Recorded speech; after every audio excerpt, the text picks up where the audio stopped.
Hey everybody, this is David Oleski broadcasting live from the home office in Westchester, Pennsylvania. It's the Rittenhouse Square Fine Art Show 5 o'clock club live. Today we have a very special guest, probably the closest we come here to having a celebrity.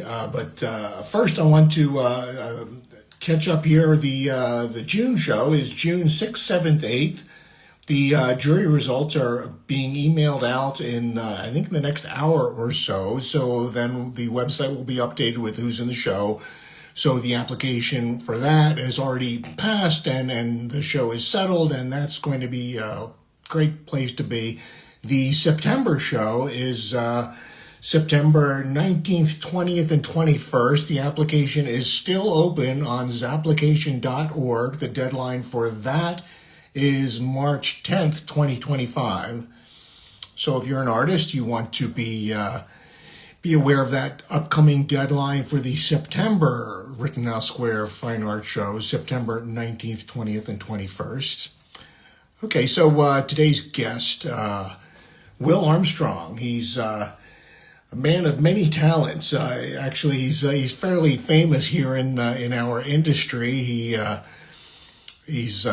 a radio show in Richmond years ago. His work is all about the road and music, and just a wealth of information about the everything from logistics to music and everything. And he and Douglas Sigworth have the Independent Artist podcast, which is just fascinating interviews with different personalities from our industry.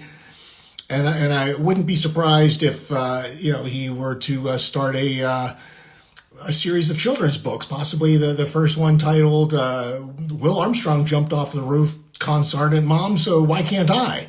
But so here we're going to have Will McCarthy joining us. Let's see if I can find him here in our feed. Oh, there we go. Shazam! There he is. So.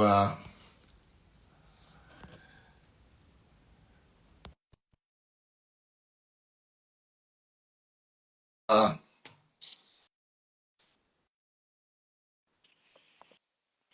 All right.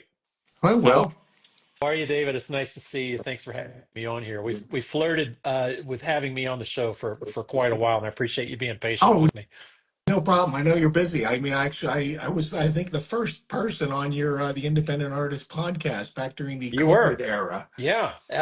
That was kind of the kickstart of the podcast. We were kind of trying to figure out what it was going to be.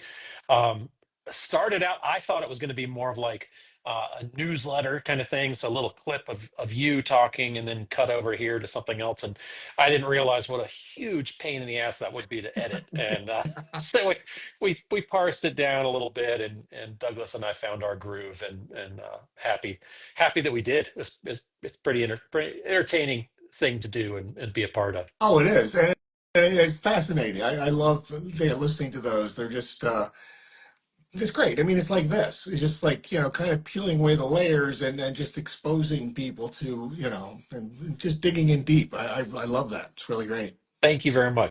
Yeah, it's you never quite sure where it's going to go. I actually did not know Douglas before we started that. Ah, I'd never even met him, and I was on the board of the NAIA very briefly, and just they wanted to start a newsletter, and so we started the podcast as a modern version of a newsletter, and it kind of kept rolling, and I we quickly established that we had a nice little Ernie and Bert kind of rapport yeah, there, which I always thought I'd be more of the Ernie, and it turns out I'm definitely Bert. I'm the curmudgeon kind of on the show, and that's right. that works. The personalities work, and made a have made a really good friend there with Douglas, and pretty honored to keep it going and have as many listeners as we do. Yeah. So, how many years have you been doing that? I guess it's going on like 5 years. Yeah, this will be our fifth year, and we had talked a little bit. We kind of have not started our 2025 year. We're not really sure where the show is going this year. We haven't really started it because of the way my year started and the way his did. And we wanted to kind of have a big kickoff with the two of us. So we're in a little bit of a hiatus, but when we get back from shows, we're both headed down to Florida. I know you are too. I'll Yeah. see you at the great. the Great Coconut Grove Arts Festival. It's Yeah, I always know. the It's like a big. who's who of the top artists of the whole country are going to be there. It's exciting. Yeah, it's just Camille Marchese kind of rescued that show. It had really fallen off, and it doesn't happen often that you get some, that a show kind of goes off the rails and then somebody grabs it and brings it back. Typically, if it's going to die, it's going to die, right? Yeah. Oh, yeah. Well, I mean, it's a great location. It's a great audience, and she, helped the show become what I think it should be, which is Right. reaching one of the most dynamic audiences in Florida and in the whole country, really. Heck yeah. It's a major market and it went from, it had gotten really big, if 200 artists sold dollars on a booth, I bet 500 would. We'd make a lot more money. And it just kind of went downhill. There aren't that many people that can do it that you can still have a really good show. So, yeah, it looks top notch. And I'm really happy to be a part of it, honored to be accepted this year. So, Yeah. Well, yeah, I'm excited. Actually, I used to think things slowed down in the winter, but not anymore. Now with a mm-mm. couple of Florida shows and just I'm scrambling all the straight through the 3 months of winter. I'm nonstop busy, almost to the point that I'm excited about things slowing down a little bit for the spring when all I have to do is shows. Just show up and show your paintings and run Yeah, your mouth about it, right? yeah, I always feel like there's always a like you get that relaxed feeling when you get behind the wheel. And yeah, I've got a 30-hour drive to get to yeah, Miami from here, but at the same time I'm like, oh, thank God I don't have to do anything but drive. yeah. I And know. I'm like, Yeah, sorry, the van's too noisy. I can't hear you. I gotta go. And then you're yeah. I talking mean, inside of a tin can. yeah, I love driving. Just when we first pull out, I feel like punching Airport in the shoulder, like we're on the road again. Yep. This is us. You know? Yeah, that's right. You've got a great travel buddy with Amport. Please give her my best. Oh, I will. I will. She may be watching. There's so many people watching right now. It's scrolling through. I have no idea who's on, if there's questions coming up or anything. So, Excellent. real quick, what's your experience with the Rittenhouse Square show? How long have you done it? I have done that off and on for several years and really love the show. I mean, I'm not just kissing David Oleski's butt, but no, I've always loved the show. I love the layout of it. It's an interesting show because there's no other. I don't know that I can think of any other show that is in a major urban market that's just right downtown. I remember doing it the first time years ago. It's been at least. I really I'd have to go in the Wayback Machine, but it was one of the first shows I did with this new body of work that I've been doing. I say new, but it's been like 10, 12 years with this body of work. So probably about that. Um, but I remember setting up and like I was in that spot on the farmers market side where there is a break in the road, and then the traffic is you look out your booth, you open up the tent, Yeah, no, the and the car's traffic is coming coming straight toward you. right straight at you. And they're like if somebody gets in the way, you're kind of like you know Yeah. like okay, we are in Philly. Oh, yeah. There's So no it's doubt of that. There's no yeah. mistaking. You're in the middle of the busiest part of the city. And as much as I hate Philadelphia's sports teams, I love the city as equal parts away from my hatred of your sports teams. But so sorry. Watch me. I'm never gonna get in. Let No, me no, check that. I'm not. I don't know. I mean, when the Super Bowl's on, the whole board is like sending text to each other, play by play, and I'm the one saying, "How do I get out of this thread?" It's like Right. it's just going over my head. I don't care. That's hilarious. But no, I Yeah, mean, it's on a. I love the setting. I love the fact that it's in a park and the fact that we are all faced out towards the street as opposed to kind of, a lot of times they're in a park and you're not really part of the city. This feels right. like you're more part of the city. Absolutely. Um, what was that? Said this before, but what was that show that they had? Um, there was an HBO program that was kind of a creepy show. It's set like right there in Rittenhouse. I remember seeing that show and seeing the neighborhood. I'm like, I've been there. I've been to that. So Well, uh, I mean, there's a bunch of movies that have been done in Rittenhouse. for sure. One of the M. Night Shyamalan movies, Yep. And Signs, that's Signs, Trading Places with Eddie Murphy was filmed in the park. yeah. And M. Night Shyamalan he's the director of that show too, Oh, that takes place right around there. So somebody will probably jump on and correct us and be like, "It wasn't in that park. It was four blocks over." yeah. Shut up. Well, Don't let the that's truth get in the way of a good story. that's what great. Yeah, tell it to. I was just reading up. I saw that quote, and also don't mistake my kindness for weakness, which I'm constantly telling Amporn to remind people of that. Just because you're That's really right. sweet doesn't mean you're weak. You're just being That's nice. right. You Yeah, know, so that's a great exactly Capone right. quote. So, as far as your experience in Philadelphia, have you ever been to Eastern State Penitentiary where the great Al Capone was? Mm. I've never been inside. I've been by it, but I've never been inside. But a lot of great spots just right around the city. I remember coming in for the first time and walking up.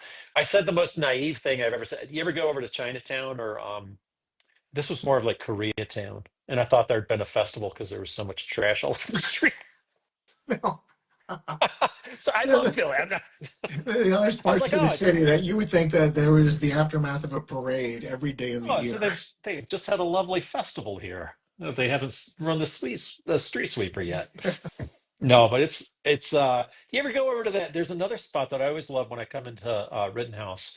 That's there's a Mexican place and there's a little speakeasy in the back they'll lead you through the kitchen and down the stairs. Yeah, yeah. I've yet to Um, make it there. I've heard everybody talk about it. It's right near the park too. yeah, it's just walking distance. Ben Fry told me about that. Benjamin Fry took me over there and I mean we had dinner, had some Mexican, and you're just supposed to tell the server if you're interested in going to the speakeasy, and you can just hang out and uh, until they're ready for your spot, Yeah, and they'll yeah. lead you through the kitchen and down the stairs and underneath the thing. Yeah, I mean, I've been doing the show for, well, my entire career has been doing this show for 25 years, and Yeah, we're still discovering new restaurants, new places, and then there's a whole from these interviews. There's a whole list of places we need to try when we're back in the city. That yeah. so what are some of your favorite restaurants? Um, there used to be what was was it called the Bluefish that was downtown? It's one of the best seafood places I've ever been to in my What's life. the name of it? Maybe the Bluefish or the Bluegill. You know, Oh, anymore, and it's been a couple of years since I've been back.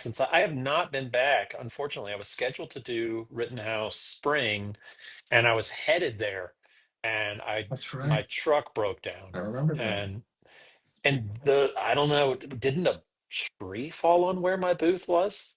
No, that was not. If you were going to be in the same spot, that was not where the tree fell. Yep. K. Fitzpatrick Fine Art. You're right. It's the striped bass. Thank you so much. It wasn't. It's the striped bass. Is that still open? Fantastic seafood place, and some of the best service I've And ever had in my life here's too. a shout out: Monk's Park Smile Cafe, Yeah. Lebec Fin. Um, yeah, it's a bunch of great places. Oh, just incredible. So yeah, it's been a few years since I've been back, and I was super looking forward to going back this past spring. I think I made it to Kansas before my truck just, and it Hey, was Amy Carsonson, one of your board members, just chimed in, said it was yeah, that was where my booth was supposed to be. I think they moved poor Tanya Kerouac over there, and then the yeah, tree got yeah, her. she was there. Yeah, no, she's a trooper though. I Man, mean, she just I love held it her. together even with a tree dropping on her booth, and that should be like an advertisement for the flourish canopy that it stood up to a massive limb falling. Um, I remember when I first started doing shows, like back in 2002, three. I was at Atlanta Dogwood, and like a whole oak tree fell on like knocked out a whole line of booths, and people were like, I was like, "There's a person. I think I know them. They're under there. oh, Just yes. not good. I just the things that we have to live with. Oh, But I a know. limb, it was minor. Yeah. It happens. I mean, we deal with so much. I mean, thousands of miles on a vehicle, and going from sitting down for 30 plus hours driving to suddenly lifting the heaviest things we own to set up a Yeah, tent. It's amazing. right. All of us aren't in back braces and in traction all the time. Seriously. Yeah, I thought about that a lot. I mean, I remember getting to St. Louis one year and had driven from Virginia and got in, and immediately it just barely made my time slot that I had to get in. And you immediately are like, okay, you got 2 hours. now start setting up, and it was like 105 that setup time, and I'm like, I think I'm gonna have to go sit down. I just had to. I'm like, sorry, I can't set up. I felt like I was having a heat stroke. Like, you're in an air conditioned van, crunched over like this. Now So, set up 1,500 pounds worth of crap. yeah, yeah, yeah. This weekend, I'm doing an event. I have to carry my entire display up to a second floor. All the panels, all the paintings, Yeah, chairs. and So, hats off to, like, we got a little comment from Amy, but Chris and Klaus, hats off to them for getting Tanya back up and running, and yes. torqued back out and put back into shape by what, 15 minutes? Is that what she said? Yes. It was a really, really fast turnaround. I was there to help, Yeah, to move all the artwork so that the tent could be taken down, and immediately the parks and recreation services, I forget what it's called, but they immediately came in, immediately cut the tree and got it out of there. it's awesome. And but yeah, then she did not want the same booth location. And What? I said, why? It's not like the tree could fall twice. It's Didn't like, she see a that's world definitely according to Garp? yeah. I mean, Don't you remember that's the that? one spot a tree can't fall again. That's right. Exactly. It's totally tree proof. Yeah, it's just yeah. Yeah, the So plane's not going to hit the house twice. yeah, yeah, lightning can't strike the same place twice. So let's talk about your work a little Sure. bit. Anybody that knows you knows that your work is just about it's a narrative about a completely different world from our past, a romantic, dark, lusty, smoky world that most of us, we can see it through your artwork. We don't get to live it, but we can live it through your artwork. How would you describe what it is you're doing? You kind of nailed the narrative. That's exactly what I'm going for. I try to tell stories. I consider myself a storyteller. I was trained as an illustrator and thought I wanted to do like illustrations in magazines and newspapers, things like that. That's a really solitary lifestyle, and I didn't really enjoy. My kid is here, no worries. Um, but I didn't really enjoy. Will you bring me a coffee? Just black. Sorry about that. Artists understand the Of fuel that it course. takes. Yeah. If So, you have somebody that'll bring it, why not? heck yeah. What I feel really lucky about is that my studio is so close to my kids' school, so they can kind of come in and out. They're teenagers, and this is kind of mi casa su casa. So I really enjoy that. My dad had that for me when I was growing up too. His office was close by, and so anyway, sidetracked, but um, I love taking. If you go into my booth, the whole thing, even if it seems like it is not, is acts like a full narrative, and I can tell you the story and which pieces fall into line. And sometimes I'll take um, a song lyric or something out of context, and I'll tell my own story with it, where we hear these songs and we think they're about one thing and they're about something else. Mm. I might tell the Robert Johnson crossroads story by putting a cowboy at the crossroads. And Robert Johnson's an old blues man, and it's would never wear a cowboy hat, even though he recorded his music in Texas and San Antonio and Dallas. But I could tell you a million different stories, honing it down into what my work is, how it is made, or the stories I tell. I kind of consider my work drawing because I use a lot more ink than I do the brushes, even though there are mixed media portions. Um, I also feel like I don't. This is a problem. I mean, we can go anywhere and everywhere with this conversation, but I find anymore that you talk mixed media, then somebody starts wanting to know like which part is AI. Oh, what part of the computer do you use, and what part of this? And it's just, I want them to know. It's like, just look at my hands. They're filthy. I want you to know that it's all nitty gritty, if that makes sense. So, all right, you're the interviewer though. Hone me down. Which direction do you want me Well, to go in? I think that's really fantastic. Something just came up here. Amy came in. Is it ever autobiographical with your own history as a band singer? So I was in a band. I was not the singer. I was the upright bass player. Ah, Um, Played a lot, wrote some of the songs and stuff with the lead singer. But and you can actually check those out. You can go on Apple Music or Spotify. The name of the band was Hamburger James. We named ourselves, it's just a Nice. terrible band name. It's just the worst. Um, but we named ourselves after this total loser whose only job for Elvis back in the Memphis Mafia days was to go get the boys hamburgers. So they were like, hamburgers, they call him in the middle of the night. He'd be sleeping in, the lobby of the recording studio and say, Hamburger James, just go get us a bag of burgers. And he'd go get a bag of hamburgers for the boys. And so we named our rockabilly band Hamburger James, and we have two albums on iTunes. Wow. One of them we recorded at Sun Records, which, if you know anything about rockabilly music and American roots stuff, if you know anything about that, it's ground zero. Johnny Right. Cash, Elvis, Carl Perkins, Jerry Lee Lewis, Roy Orbison, and then the blues element of it too from Howlin' Wolf. Howlin' Wolf recorded his early Chess singles there, and for Chess, and Sam Phillips sent him on up to Chicago. So huge. It's everything that I love about music and where it comes from, and um, I like to mix the stories. I like to kind of tell part of the story. I'm really into like mixing the time periods. So like even if I paint like a drive-in with these old 40s and 50s cars, you'll see a movie from the 70s, 80s, or 90s on the screen. I'm changing, flipping the script a little bit and dealing with elements of appropriation in the pieces too that sometimes my clients will never even know about the Right. story that I'm trying to tell. Because you've done art shows before, like you might have a story about a painting that you've done and all of your heart and soul that's gone into this. They've only got 3 or 4 minutes for you before they're like, I don't.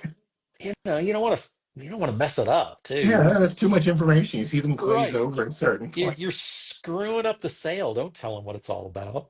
Okay, So so that was the boilerplate question. My question for you is, well, it's a two-part question. First, what's on your easel now? yes, And the second part is, are you still gathering material with your travels, with your experiences, with reading, with everything that's going to still has yet to be seen in your work?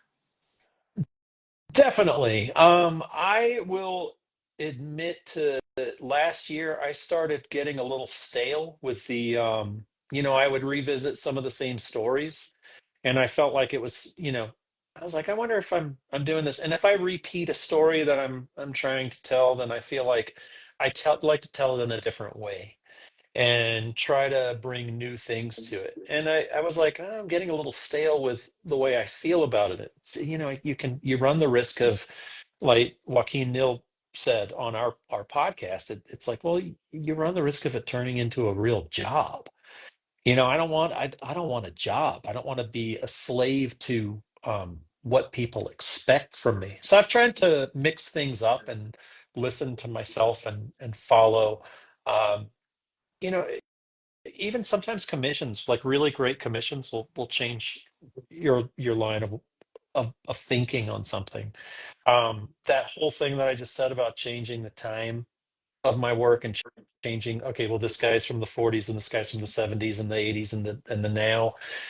That came from a client who commissioned me to do a painting based on a song that he and his wife love, and it's Tangled Up in Blue, and it's one of my absolute favorite songs. And he's like, oh, it's our romantic Mm. song. And I'm like, well, that song's, I didn't tell him this, and it's none of my business to tell him this, but it's about divorce, and it's about the pain in this poem that Dylan had read. And it's about, it's about a love story. The famous poem is about a love story that goes on through generations, and we've all kind of heard about, this love that's so big that it transcends our own time period and can go throughout all time, and these people will continue to meet each other. And Dylan's take on it through Tangled Up in Blue is, well, I've been through some real loving relationships that I feel are as passionate as that could keep revisiting, but what happens if they end in divorce? What if the great love stories of all time fizzle out? They only have a certain amount of time, right? Right. So I've used that in my work quite a bit in the last year and a half since that client commissioned the piece. So that was one of the good commission stories.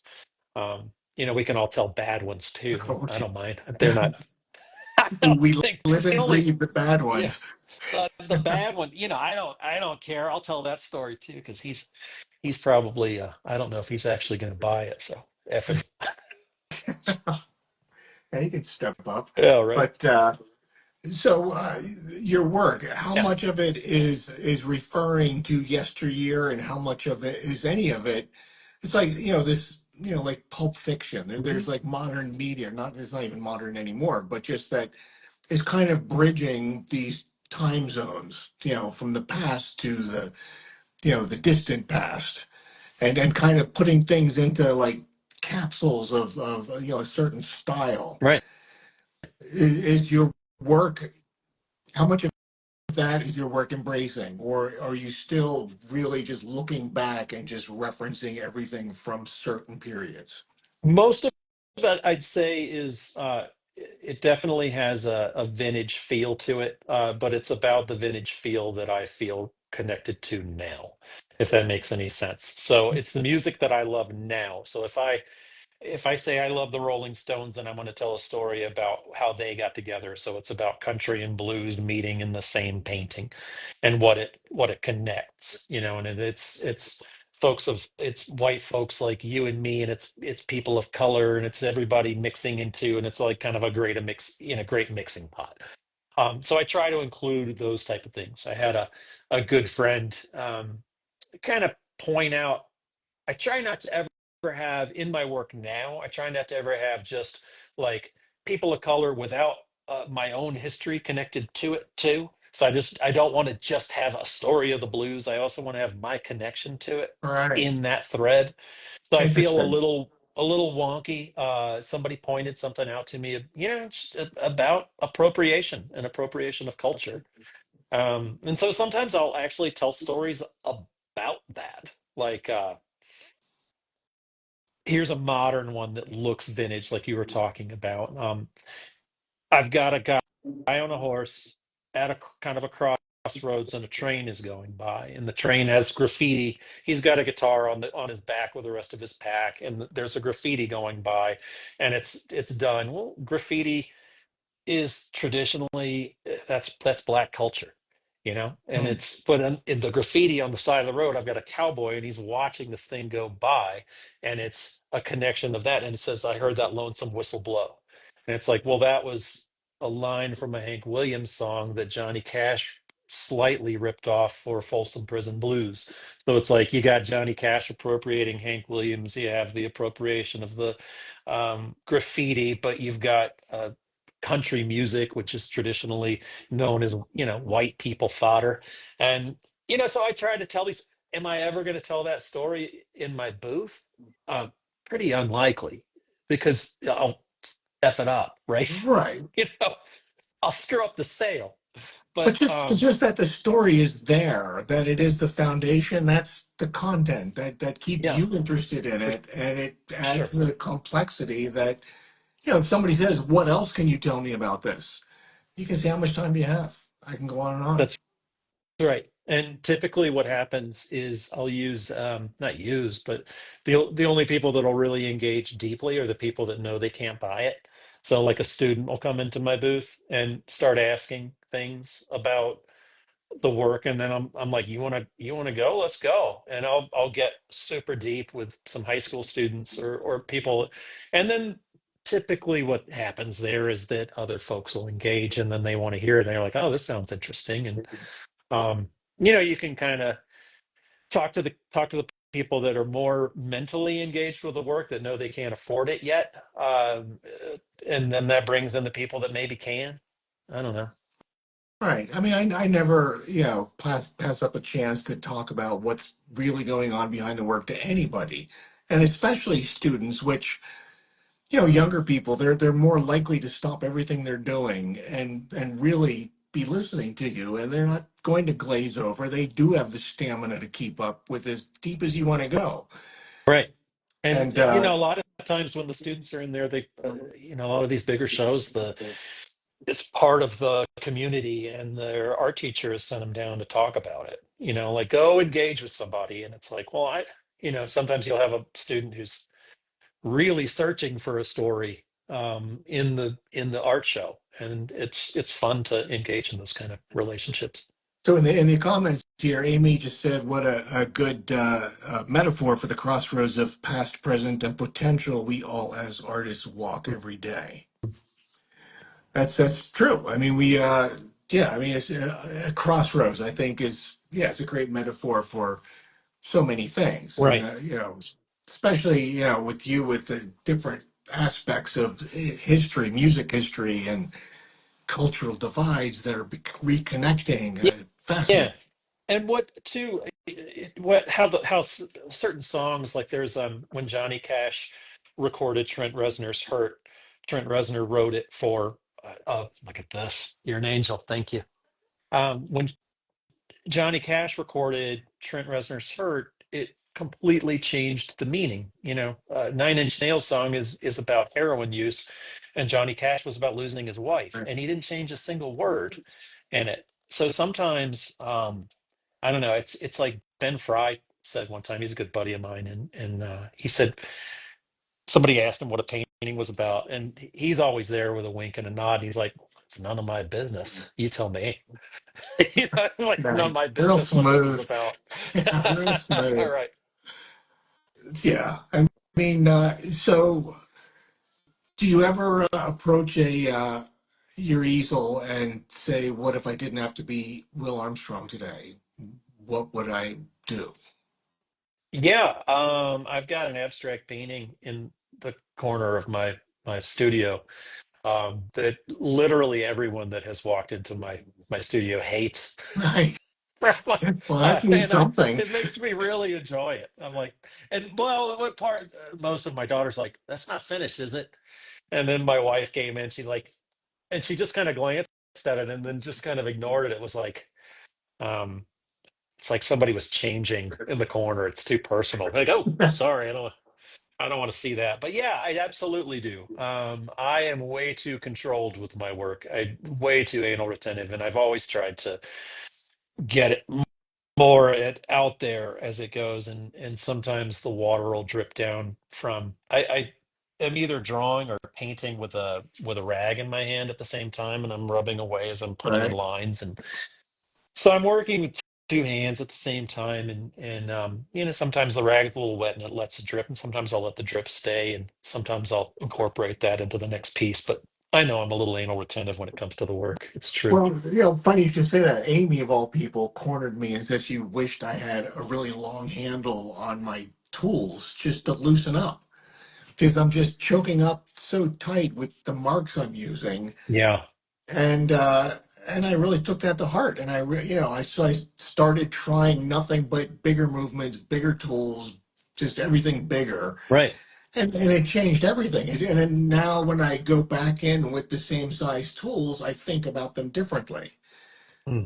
So It's amazing what different people can do to bring that out in you, because I'd never really thought about that. That makes a lot more sense. But I'm still choking up on the brush. There's no way. Just like, got to do these legs. Ah, I mean, man, you're building a ship in a bottle. You're trying to make this huge world, but through this really narrow portal of the tool you use. And it's true. and like I said, to approach the canvas and say, I don't have to be who I've always been. Hmm. What would be the first way I'd approach this? Yeah, If I think from a totally new perspective, and it's I've had the luxury of being able to do that with my own work. Quite a few years ago, I started trying abstracts, and I've come up with an agenda, like a purpose to them. That it's not about a color. It's not about depth and all the things of the still life. But it's still a very specific agenda of what I'm going for. hmm, And I think that it's that sense of purpose that you need no matter what it is you do. I think that's right. Absolutely. I feel like that. I had a previous body work with my ex. She and I worked together and made a series of geometric, abstract, enameled copper wall hangings, and it was. We were lucky enough to be kind of at the. the trend of that kind of autumnally shaded geometric shit that you see everywhere. Now at Pier One and everything else, and we made a good living for a while with that. And but I hated that so much. I didn't at the beginning, but I grew to be so confined by that, so that I finally, when I started making my own, telling my own stories, it really is as honest as it could possibly be to what I want to display and show. Um, so yeah, that itself, making work that you don't want to make, frees you up, I think, more than anything else. Once you change your mind and start doing something else. So there's nothing in my booth that I don't love, Right. and I'm lucky enough to do that. I've had pieces that I don't love, and they're not in the studio. You know, they're in a corner. I don't bring them out anymore. Yeah. Um, and sometimes those does exist. I'm like, there was double that one that I was telling you about with the cowboy and the train. I believed in that one, and I'm like, nope. You're getting to see this again because I like looking at it, and it didn't set like typically I'd go for like I mean, how long does David Oleski leave a piece in his booth that hasn't sold before you ban like a newer piece? Like I'll, how long? I'll give something a free ride around the country for about a year. Hmm. At the end of a If it's year, if still, it's not earning its gas money, it's out of there. It's yeah, either, yeah, if somebody loves it, I'll say, name a price. It belongs with you. yeah, It does not want to go back on the road.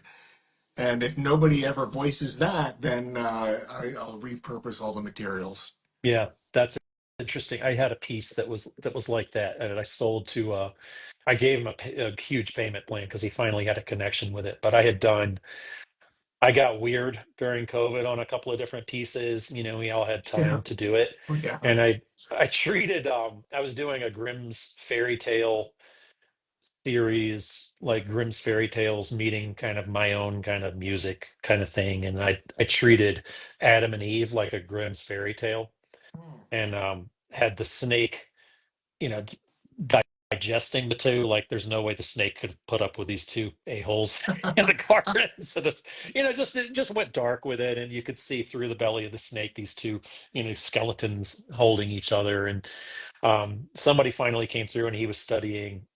Uh, I can't remember the name of the what he was studying through biology and snakes and things, and he had this huge connection with it. And his father was into myth, and I'm like, this is yours, dude. You got to take this home. I don't really care. I need it to live with you.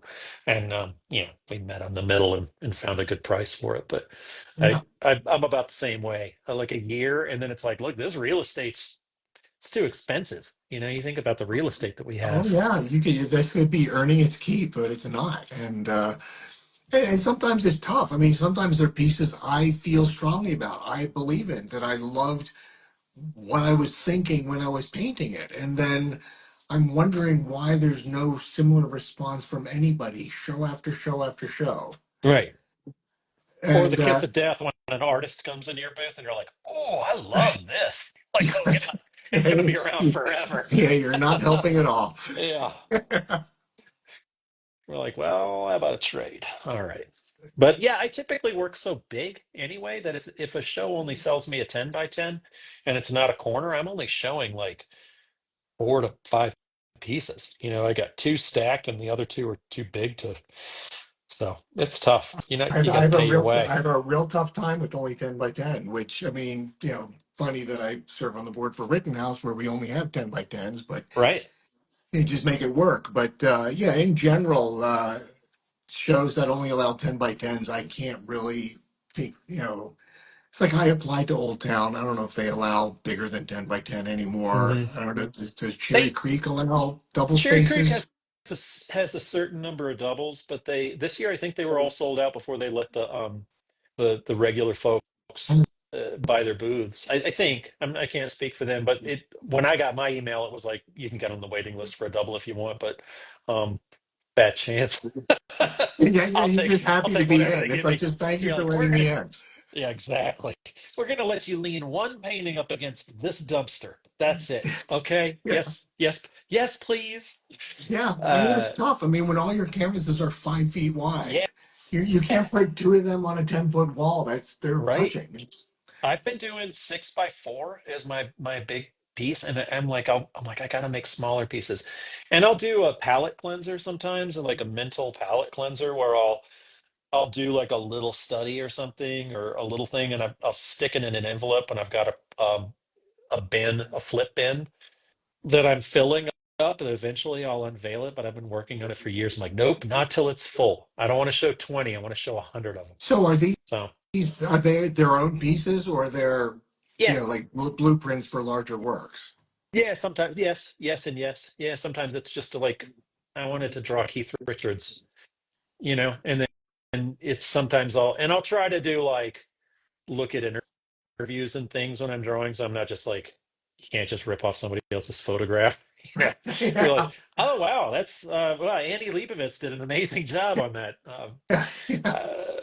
So there's all that's all kind of touchy, but I've got all sorts of little studies and things That's of commendable that you say that because so many people their only reference is photographs, Mhm. and so The best there's way never. around it, yeah, the best way around that is to watch interviews and sketch while you're watching them talk. So YouTube has been amazing for that. When I want to put somebody in my painting that you asked what's on the easel, and Marian Faithfull just passed away, Yeah. and she was a huge influence on not only did both Mick and Keith date her, she potentially wrote the words to Sympathy for the Devil, one of their biggest hits. Right. And I've used that in my, the devil's music has been a big theme, like people calling this music the devil's music, and my own grandmother's feeling about the way rock and roll was.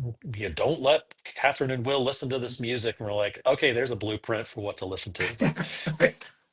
But like she passed away, and so I had done a billiards piece that was really successful that I sold right away, and so I put her, you know, there are little influences from the Stones kind of in the background, all different eras of them, and then her playing her kind of shooting pool, as well as in the background hanging out with the boys. So she's in there twice. Even though if you see the piece, you're going to see them, Mary and Faithful, hanging out with the boys. It looks a lot like my wife.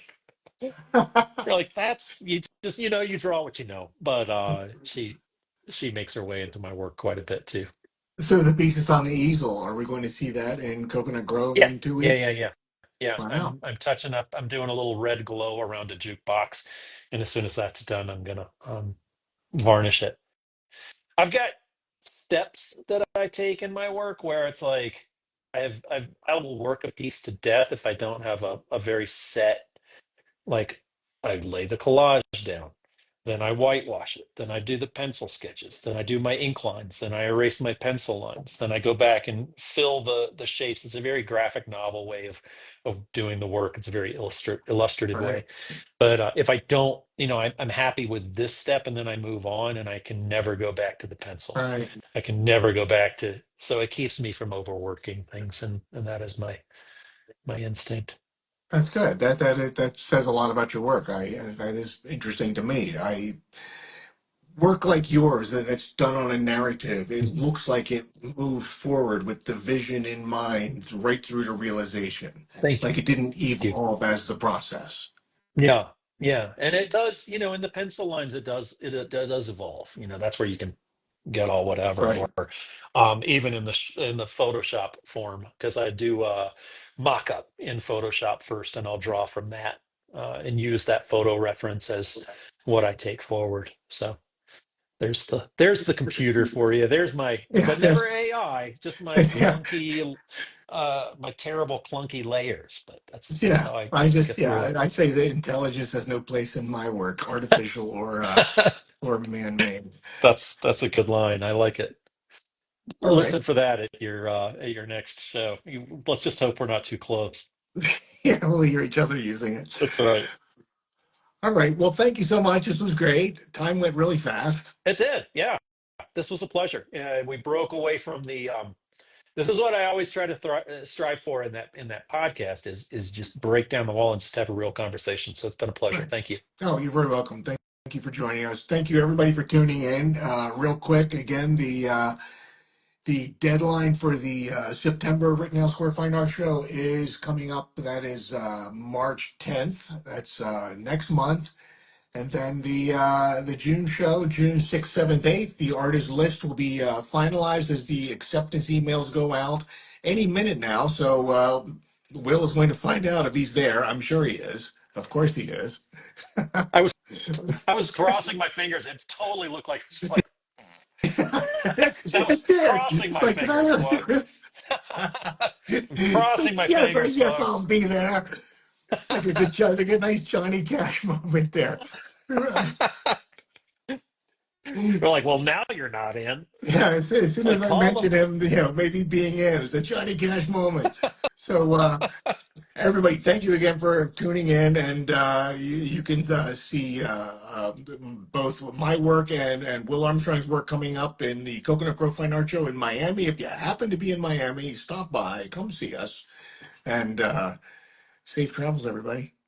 I'm looking forward to seeing you. Thanks again. All right, thank you. Bye bye.